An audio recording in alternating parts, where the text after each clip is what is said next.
ஒரே ஒரு 5 லிட்டர் இதய மந்த்ரா கடல் எண்ணெய் பேக் ஒரு மாசம் முழுசுக்கும் அத்தனை சமையல் முடிச்சு விடலாம். இதய மந்த்ரா. அசத்தலான பேச்சாளராக ஆங்கரிங் அண்ட் பப்ளிக் ஸ்பீக்கிங் பயிற்சி பட்டறை ஜூலை 9 முதல் நேரடி மற்றும் இணைய வழி வகுப்புகள். தொடர்புக்கு 7338824242. தேர்தல் சுற்றுப்பயண நிகழ்ச்சியிலே, இந்த பிரச்சார கூட்ட நிகழ்ச்சியிலே தலைமை பொறுப்பேற்று தலைமுறையாற்றிய உங்களுடைய மாவட்டத்தின் மைந்தர் முன்னாள் அமைச்சர் அறிவுச்சவர் SP வேலுமணி அவர்களே,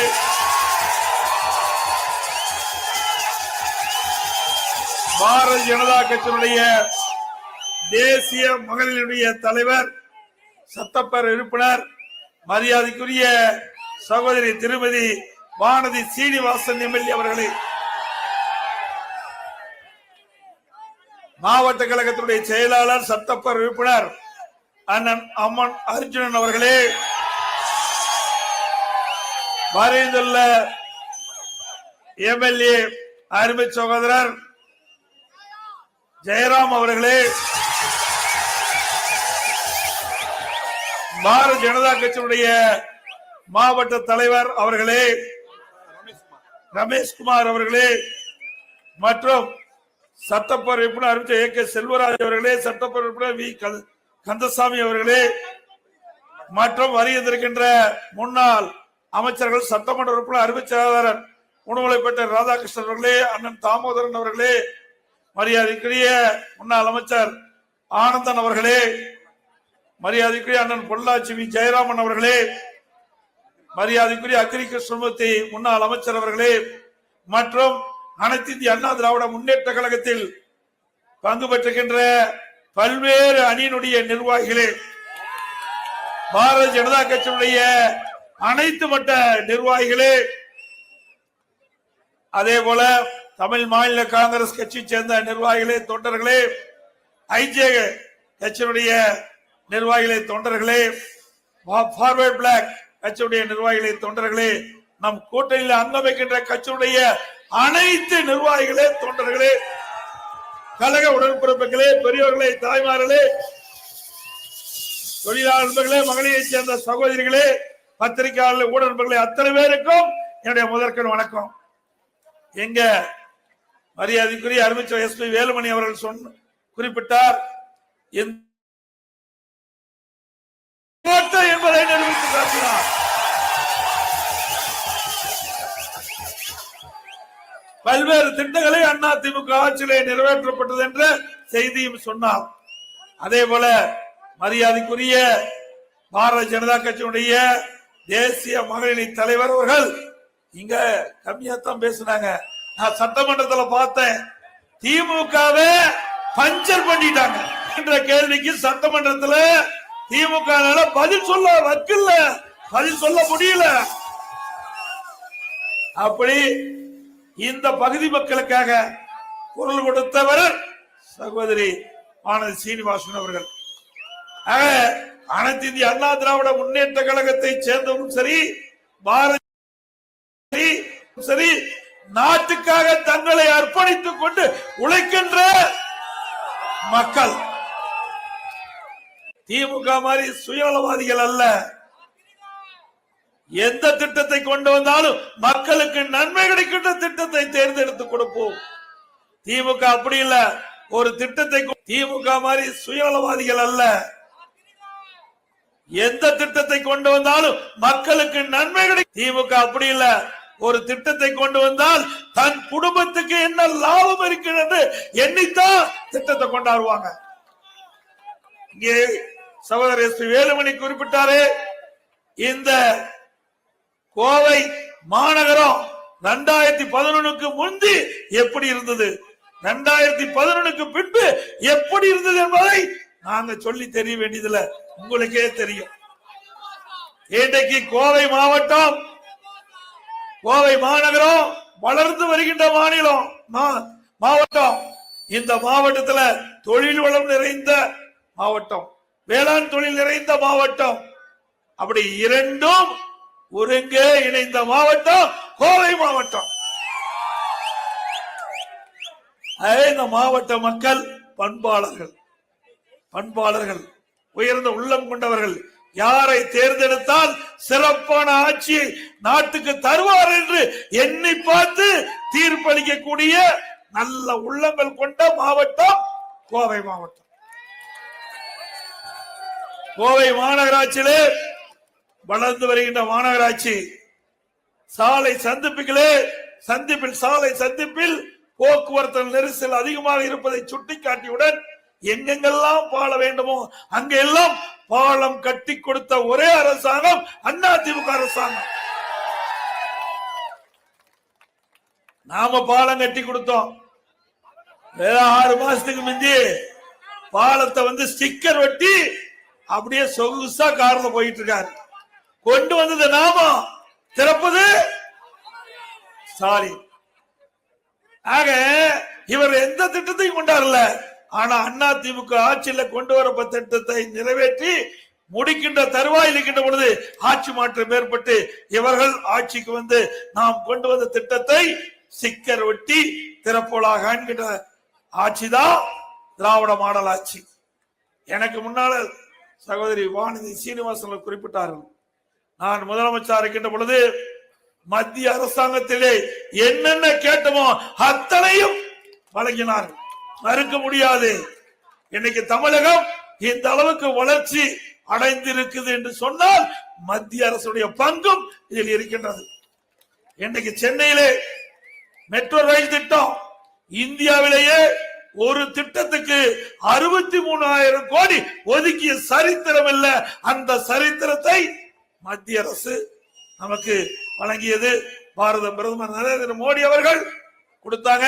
மத்திய உள்துறை அமைச்சர் அந்த திட்டத்துக்கு அடிக்கல் நாட்டினாங்க.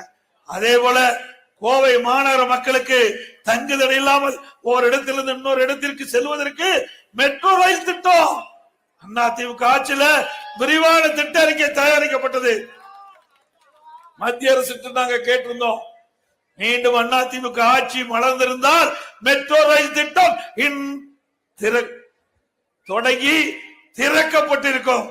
ஆனா விடியா திமுக ஆட்சி அதிமுக ஆட்சியில கொண்டு வரப்பட்ட திட்டம் என்பதற்காக அப்படியே 4 ஆண்டு காலம் ஓட்டிட்டாங்க. அது மட்டும் இல்ல, இந்த அவனாசி பாலம் வேகத்தில் நடந்துகிட்டு இருக்குது.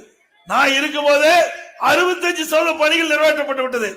வேண்டுமென்றே திட்டமிட்டு அனைத்து இந்திய அண்ணா திராவிட முன்னேற்ற கழகம் இந்த திட்டத்தை முழுமை பெறல. அதனாலதான் நான் இவ்வளவு நேரம் ஆயிட்டுது. போக்குவரத்து நெரிசல் அதிகமா இருக்கிற காலத்துல இங்க சேர முடியல, காலதாமதம் ஏற்பட்டு விட்டது. அது மட்டும் இல்ல, விடியா திமுக ஆட்சியில விலைவாசி உயர்வு வெண்ணை முட்டுகின்ற அளவிற்கு அதை பத்தி கவலை இல்ல. மக்களுக்கு பாதுகாப்பு. அப்புறம் எங்க போய் மக்களுக்கு ஒரு பாதுகாப்பு கொடுக்க போறாங்க? இன்னைக்கு 2 நாளைக்கு முந்தி என்று கருதுகிறேன், நேற்றையோ இன்றைக்கோ நான் கருதுகிறேன், பத்திரிகையில செய்தி, கோவையில இருசக்கர வாகனத்துல ஒரு காவலரும் அவருடைய மனைவியும் இருசக்கர வாகனத்துல போறாங்க. அவரை வழிமறித்து அவரை தாக்கி அவருடைய மனைவி அணிந்திருந்த நகைய கொள்ளையடிச்சுட்டு போயிட்டாங்க. காவலருக்கே பாதுகாப்பு இல்ல. இந்த காவல்துறை வச்சுட்டு எப்படி மக்களுக்கு பாதுகாப்பு கொடுக்க முடியும்?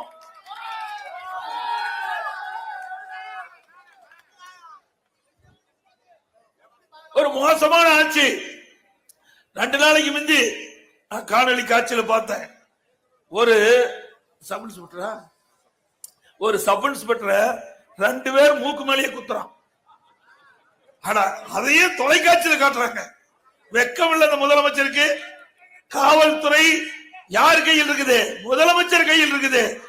ஒரு சப் இன்ஸ்பெக்டர் 2 நபர்கள் மூக்கு மேல குத்திக்கின்ற காட்சி தொலைக்காட்சியில பார்த்தோம். கேவலமான ஆட்சி. சட்டம் ஒழுங்கு சந்தி சிரிக்குது. சட்டம் அடியோர் சீர்கெட்டுறது தமிழகத்தில். இன்றைய தினம் நான் இந்த கூட்டத்துக்கு வருவதற்கு முன்பு பார்த்தேன் தொலைக்காட்சியில, கஞ்சா விற்பனை செஞ்சிட்டு மதுரையில அந்த வீதியில் இருக்கின்ற அவருடைய ஒரு பையனும் அவருடைய தந்தையும் காவல் நிலையத்தில் போய் புகார் கொடுக்கிறாங்க. உடனே அந்த கஞ்சா விற்பனை செய்த நபர்கள் அவன் வீட்டை நோக்கி அருவாள்ல வெற்ற காட்சி பார்க்கணும். எவ்வளவு கேவலமா நடக்குது இந்த ஆட்சி. மக்களுக்கு பாதுகாப்பு இல்ல. எங்க பார்த்தாலும் போதைப் பொருள் விற்பனை கஞ்சா அமோகமா விற்குது.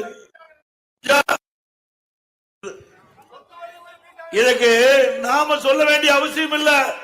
நான் திமுக ஆட்சி பொறுப்பேற்று ஓராண்டு கழித்து முதலமைச்சருடைய கவனத்துக்கு கொண்டு போனோம். சட்டமன்றத்திலும் பேசணும், ஊடகத்தின் வாயிலாக செய்தி வெளியிட்டோம், மற்றும் பொதுக்கூட்டத்திலையும் பேசணும். தமிழகத்திலே கஞ்சா அதிகமாக விற்பனை செய்து தடுத்து நிறுத்த வேண்டும் என்று பல முறை எச்சரித்தோம். ஆனா இந்த விடியா திமுக முதலமைச்சர் அதற்கு தனி கவனம் செலுத்தாத காரணத்தினால தாராளமா கஞ்சா கிடைச்சிட்டு இருக்குது. அதனால நாம் சொல்லவில்லை, முதலமைச்சரே போதையின் பாதையில் செல்லாதீர்கள். ஒரு முதலமைச்சர் சொல்ல போதையின் பாதையில செல்லாதீர்கள் என்று முதலமைச்சரே தொலைக்காட்சியில் விளம்பரம் கொடுக்கிறார். அந்த அளவுக்கு சட்ட ஒழுங்கு மோசமான போயிட்டது. போதைப் பொருள் நடமாட்டம் அதிகரித்து விட்டது. இந்த போதைப் பொருள் அதிகமாக நடமாட்டத்தின் காரணமாக இன்றைக்கு பாலியல் கொடுமை எங்கே பார்த்தாலும் கொலை கொள்ளை திருட்டு வருவதற்கு காரணம் இந்த போதை ஆசாமிகளால். சாதாரண விஷயம் இல்லைங்க. சட்ட ஒழுங்கு சீர்கட்டு விட்டா நாட்டு மக்களுக்கு பாதுகாப்பு இல்ல. எந்த தொழிலும் தமிழ்நாட்டுக்கு வராது. பெண்கள் சிறுமி முதல் பாட்டி வரை விட்டு வைக்கல. கேவலமான ஆட்சி. இன்னைக்கு ஊடகத்தை திறந்தா சரி, பத்திரிகை திறந்தா சரி, இதுதான் செய்தி வருது. எல்லாமே கஞ்சா போதையில் இருக்கின்ற அந்த ஆசாமிக்கு என்ன செய்யணும் தெரியல. அது மட்டும் இல்ல, சிறுமிகளை பள்ளிக்கு அனுப்புறோம். ஒரு சில ஆசிரியர் செய்கின்ற தவறு ஒட்டுமொத்த ஆசிரியர் பெருமக்களுக்கு இன்றைக்கு அவமரியாதை ஏற்படுது. அங்க இருக்கின்ற ஆசிரியர் பாலியல் வன்கொடுமை செய்யறாங்க, பாலியல் சீண்டல். இப்படிப்பட்ட மோசமான ஆட்சி இந்தியாவில் எந்த மாநிலத்திலும் இல்ல. அதோட திராவிட முன்னேற்ற கழகம் ஆட்சிக்கு வந்து 50 மாதம் முடிஞ்சிட்டது. என்ன செஞ்ச ஒரு பெரிய திட்டமாவது இந்த கோவை மாவட்டத்தில் கொண்டு வந்திருக்கிறியா? ஒண்ணும் கிடையாது. எத்தனை திட்டம் நாங்க கொண்டு வந்த திட்டத்தை கூட நிறைவேற்ற முடியாத கையிலாகாத முதலமைச்சர் இன்றைய முதலமைச்சர் ஸ்டாலின் அவர்கள். ஒரே ஒரு இடத்துல பாரத பிரதமர் கோரிக்கை வச்ச உடனே 11 அரசு மருத்துவக் கல்லூரி மருத்துவமனை கொடுத்தாங்க. ஒரு வருஷத்துல சாதாரண மருத்துவமனை இல்லைங்க. அனைத்து இந்திய அண்ணா திராவிட முன்னேற்ற கழக ஆட்சி, பாரதிய ஜனதா ஒத்துழைப்போடு மத்திய அரசாங்கம் 60%, மாநில அரசாங்கம் 40%, அதுல நிதியை பகிர்ந்து பிரம்மாண்டமான மருத்துவக் கல்லூரி, பிரம்மாண்டமான அரசு மருத்துவமனை, இன்டர்நேஷனல் ஸ்டாண்டர்ட். சாதாரணமா இல்லைங்க. நீங்க அந்த மருத்துவமனை போய் பாருங்க, அற்புதமா கட்டிட்டு இருந்தோம். வந்தாங்க, அப்படியே மோசமாயி போச்சு. நாங்க போட்ட அந்த திட்டமெல்லாம் நாசமாகி விட்டது. ஏன்னா அவ்வளவு பெசிலிட்டியோட நாங்க பார்த்து நானே இந்த வரைபடத்தை பார்த்து எந்த இடத்துல எப்படி அமைக்க வேண்டும், எந்த இடத்துல ஆபரேஷன் தியேட்டர் வேணும், எந்தெந்த நோய்க்கு கட்டடம் கட்டி கொடுத்த, அதுக்கு டாக்டரே நியமிக்கல, செவிலியரை நியமிக்கல. எப்படி நோயாளிகளுக்கு சிகிச்சை அளிக்க முடியும்? ஹாஸ்பிட்டல் கட்டியாச்சு, கல்லூரியும் திறந்தாச்சு, ஆனா அங்க இருக்கிற மருத்துவர் இல்ல. இப்படிப்பட்ட அவல ஆட்சி தமிழகத்தில் இடம்பெற்று கொண்டிருக்கிறது. அதோட வேதனை, தமிழ்நாட்டில் அரசு கலைக்கல்லூரிகள் 180 இருக்குது. அதுல 96 அரசு கலைக்கல்லூரிக்கு பிரின்சிபால் இல்ல. அப்புறம் எங்க போய் தமிழ்நாட்டில் இன்றைக்கு கல்வியில ஒரு தரமான கல்வி கொடுக்க முடியும்? இதே அனைத்து இந்திய அண்ணா திராவிட முன்னேற்ற கழக ஆட்சி இருக்கின்ற பொழுது சரியான முறையிலே நாங்கள் பேராசிரியர் நியமிச்சோம், நல்ல கல்வியாளர்களை நியமிச்சோம், உயர்கல்வி சிறந்த கல்வியா இருந்தது. திமுக ஆட்சியில அதெல்லாம் படுபாதாளத்துக்கு போய்விட்டது. அது மட்டுமல்ல, திராவிட முன்னேற்ற கழக தேர்தல் அறிக்கையில 2021ஆம் ஆண்டு இதே முதலமைச்சர் எதிர்கட்சி தலைவராக இருந்து அப்பொழுது திமுக தலைவர் 525 அறிவிப்புகள் வெளியிட்டால் அது ஒரு அறிவிப்பு. திராவிட முன்னேற்ற கழகம் ஆட்சிக்கு வந்தா தமிழ்நாட்டில் இருக்கின்ற அரசு ஊழியர்கள் 4 லட்சம் காலி பணியிடங்களை நிரப்பப்படும் என்று சொல்லி கடந்த நானும் இருந்தோம். சகோதரி வானதி சீனிவாசன், அருமை சகோதரர் வேலுமணி அவர்கள், அண்ணன் அம்மன் அரிச்சல் இருக்கும்போது நிதிநிலை புத்தகத்துல சொல்றாங்க 50,000 பேர் தான் அந்த காலி அரசு பணியில நியமிச்சாங்களாம். அதுவும் எப்போ 4 வருட காலமா. இப்போ போன மாதத்துக்கு முந்தி 20,000 அரசு காலி பணியிடங்கள் காலி ஆயிட்டு பணி ஓய்வு பெற்றுட்டாங்க. அது மட்டும் இல்லாத 4 வருட காலமாக அரசு பணியில் இருக்கின்றவர்கள் பணி ஓய்வு பெற்றது கிட்டத்தட்ட ஒரு 50,000 70,000 பேர் இந்த 4 ஆண்டு காலத்துல பணி ஓய்வு பெற்றிருக்கிறாங்க. அப்படின்னு நியமிக்கப்பட்டது 50,000. ஏற்கனவே 4 லட்சம், அதுல மீதி 20,000 சேர்த்துனா 4,70,000 அரசு காலி பணியிடங்கள் அப்படியே இருக்குது. எப்படி நிர்வாகம் சிறப்பா இருக்க முடியும்? சம்பந்தப்பட்ட துறையில ஒவ்வொரு துறைக்கும் தேவையான அரசு அதிகாரி நியமிக்கப்பட்டா தான் அந்த துறை செயல்பாடு சரியா இருக்கும். அரசாங்கம் போடுகின்ற திட்டம் நாட்டு மக்களுக்கு போய் சேரும். ஆனா அதை பத்தி எல்லாம் கவலையே கிடையாது. அப்படியே 4 லட்சம் காலி பணிகள் அப்படியே தொடருது. அதுக்கு மேல் 4,20,000 4,70,000 காலி பணிகள் இன்று வரை தொடருது. அது மட்டுமா, எப்பொழுது பார்த்தாலும் பேசுறார் இந்தியாவிலே சூப்பர் முதலமைச்சர். எதுல? கடன் வாங்குதல சூப்பர் முதலமைச்சர். கடன் வாங்குதல இந்தியாவிலே சூப்பர் முதலமைச்சர்.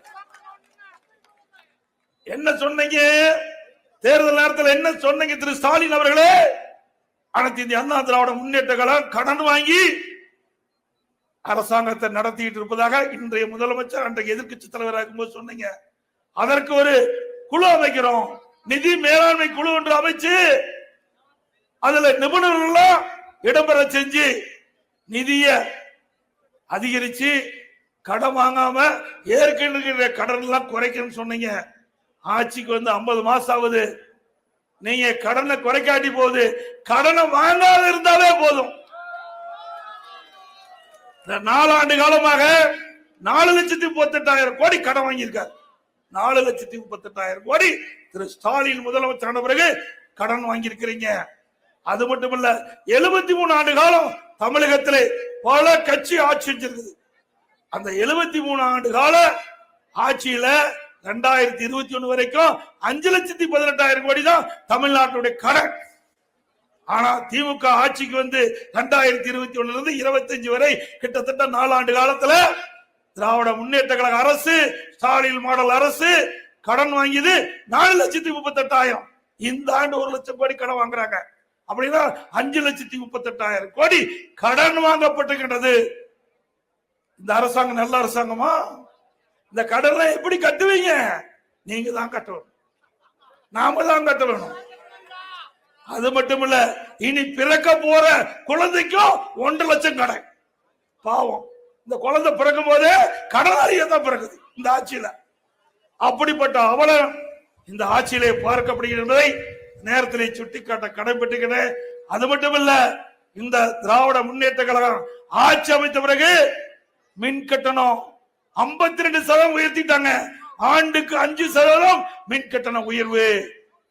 அதோட வீட்டு வரி 100% உயர்வு, கடை வரி 150% உயர்வு, குடிநீர் வரி உயர்வு, குப்பை வரி எல்லா வரியும் உயர்த்திட்டாங்க.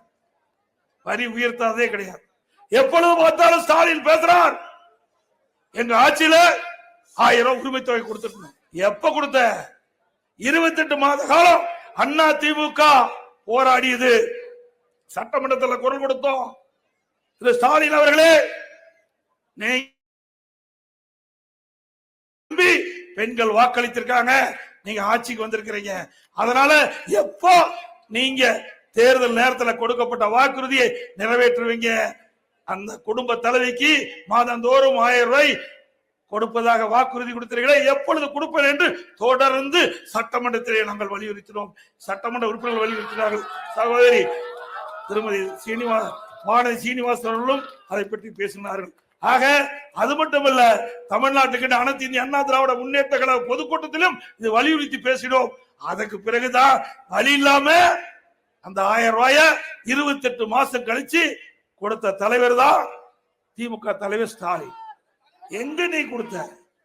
அதோட இப்போ மக்கள் விரோதம் ஆட்சி நடந்துட்டு இருக்குது. மக்களுடைய செல்வாக்க திமுக இழந்துட்டது. அதனால அந்த விதிகளை தளர்த்தி மேலும் 30 லட்சம் பேருக்கு உரிமை தொகை குடும்ப தலைவிக்கு மாதந்தோறும் 1000 ரூபாய் உரிமை தொகை வழங்கப்படும் என்று ஒரு அறிவிப்பு கொடுத்திருக்கிற. அப்படின்னா இதுவரைக்கும் அவளுக்கு போயிட்டது இல்ல. 28 மாசம் கழிச்சுதான் நீ கொடுத்த, இன்னும் 8 மாசம் தான் இருக்குது. எப்படி ஏமாற்று வேலை என்பதை பாருங்க. மக்களுக்காக கொடுக்கல, இவர்கள் ஆட்சி வர வேண்டும் என்பதற்காக இந்த உரிமை தொகையை மேலும் 30 லட்சம் பேர் கொடுக்கிற. ஏன் அன்னைக்கே கொடுத்திருக்க வேண்டியதானே? அந்த 28 மாதம் கழிச்சு குடும்ப தலைவிக்கு 1000 உரிமை தொகை கொடுக்கப்படும் என்று அறிவிப்பு கொடுத்தவுடன் அனைவருக்குமே இப்ப 30 லட்சம் பேர் கொடுத்திருந்தா இந்த கால இடையில இருக்கின்ற மாதத்துக்கு கிடைச்சிருக்கும்ல. ஆக திராவிட முன்னேற்ற கழகத்தை பொறுத்த வரைக்கும் மக்களை எல்லாம் அவர்களை பொருட்படுத்தவில்லை. எப்படியாவது ஆட்சிக்கு வர வேண்டும், அதுதான் அவளுக்கு முக்கியம். அது மட்டுமல்ல, இன்றைக்கு குடும்ப ஆட்சி, மன்னர் ஆட்சி, வாரிசு அரசியலுக்கு முற்றுப்புள்ளி வைக்கின்ற தேர்தல் இந்த சட்டமன்ற தேர்தலாக இருக்க வேண்டும் என்று கேட்டுக்கிறேன். என்ன கருணாநிதி குடும்பம் என்ன மன்னர் குடும்பமா? ஏன் மற்றவர்களும் முதலமைச்சராக கூடாதா? இன்றைக்கு இந்தியாவிலேயே ஜனநாயக முறைப்படி இயங்குகின்ற ஒரே கட்சி அதிமுக கட்சி ஒண்ணுதான். இன்னைக்கு திமுக கட்சி இல்ல நான் இருந்திருந்தா பொதுச் செயலாளராக இருக்க முடியுமா? முதலமைச்சராக இருக்க முடியுமா? சகோதரர் வேலுமணி வந்து உள்ளாட்சித்துறை மந்திரியா இருக்க முடியுமா? அம்பலர்ஜுன் வந்து மாவட்ட செயலாளராக இருக்க முடியுமா? மாசம் மாசம் கப்பம் கட்டணும். கப்பம் கட்டுறீங்க தான் மந்திரியா தொடர முடியும். ஒருத்தர் மாதம் வராம கப்பம் கட்டினார். யாருன்னு உங்களுக்கு தெரியும்? யாரு? உங்களுக்கு தான் மாவட்ட பொறுப்பாளரை போட்டிருக்கிறாங்க. அவரை உச்ச நீதிமன்றத்தில் கேள்வி கேட்டாங்க, நீ உனக்கு ஜாமீன் வேணுமா இல்லது அமைச்சர் பதவியை ரத்து செய்ய, அமைச்சர் பதவியிலிருந்து ராஜினாமா செய்யணும் கேட்டார். உடனே அவரு அமைச்சர் பதவியை ராஜினாமா செஞ்சுட்டு வந்துட்டார். அப்படிப்பட்ட ஒருவர் தான் உங்களுக்கு மாவட்ட பொறுப்பாளராக போட்டுருக்கார். அவர் எப்படி உங்களுக்கு நன்மை செய்வார்? போட்ட காசை முதலீடு எடுக்கணும்ல. அவர் கட்சி நடத்தல, கார்பரேட் கம்பெனி நடத்தது திமுக. வரவு செலவு பாக்குறாங்க, என்ன முதலீடு போறோம், என்ன முதலீடு கிடைக்கும் பாக்குறாங்க. ஆனா அப்படி மத்தியிலே ஆட்சியாளரும் அப்படி இல்ல, அதிமுக அரசாங்கம் அப்படி அல்ல. மக்களுக்கு சேவை செய்கின்ற இயக்கங்கள். சிந்திச்சு பாருங்க. சட்டமன்றத்திலே வெற்றி பெற்றுள்ளோம் என்று கனவு காண்கின்றார். ஒருபோதும் நடக்காது என்பதை இந்த நேரத்தில் சுட்டிக்காட்டி, அது மட்டுமல்ல, அண்மையிலே அமலாக்கத்துறை டாஸ்மாக்ல 1000 கோடி ஊழல் செய்தாக அறிவிக்கப்பட்டிருக்கிறார்கள். 1-2 கோடி. அதையெல்லாம் விரைவிலே தோண்டி எடுத்து யாரெல்லாம் சம்பந்தப்பட்டார்களோ அவரெல்லாம் பத்திரமா சிறை கம்பிக்கு பின்னாடி இருப்பாங்க. யாரெல்லாம் இருப்பாங்க எங்களுக்கு தெரியும். அதெல்லாம் வரும். வர்ற நேரத்துல எங்க இருப்பாங்களோ அங்கு பத்திரமா இருப்பாங்க. தேர்தலுக்கு வருவாங்களோ இல்லையோ தெரியல, இந்த தேர்தலில் ஓட்டு போடுவாங்களோ இல்லையா அவருக்கே தெரியல. இவர்கள் போய் மத்தவங்களை செய்ய வைக்கிறாங்க. ஆக திராவிட முன்னேற்ற கழகத்தை பொறுத்த வரைக்கும் ஊழலுக்காக கலைக்கப்பட்ட ஒரே அரசாங்கம் இந்தியாவில் திராவிட முன்னேற்ற கழக அரசாங்கம் தான். இன்றைக்கு தமிழகத்துல கமிஷன், கலெக்ஷன், கரப்ஷன் எல்லா துறையிலும் தங்கு தடையில்லாமல் நடக்குது.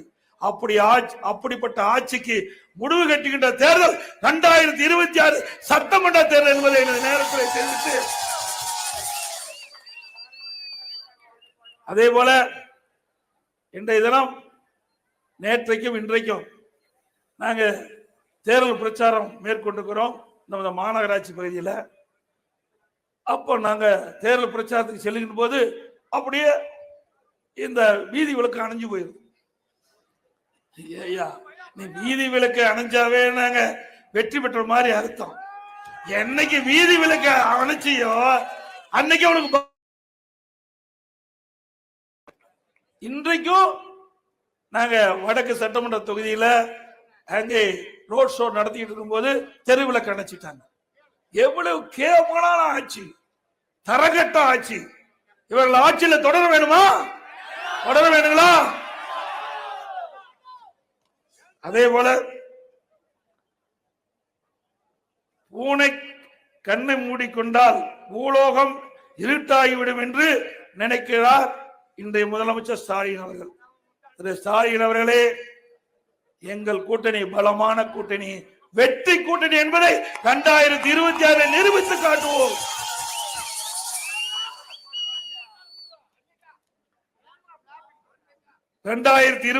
தேர்தலில் வெற்றிக்கு பின் அம்மா மாடல் அரசு அமையும்.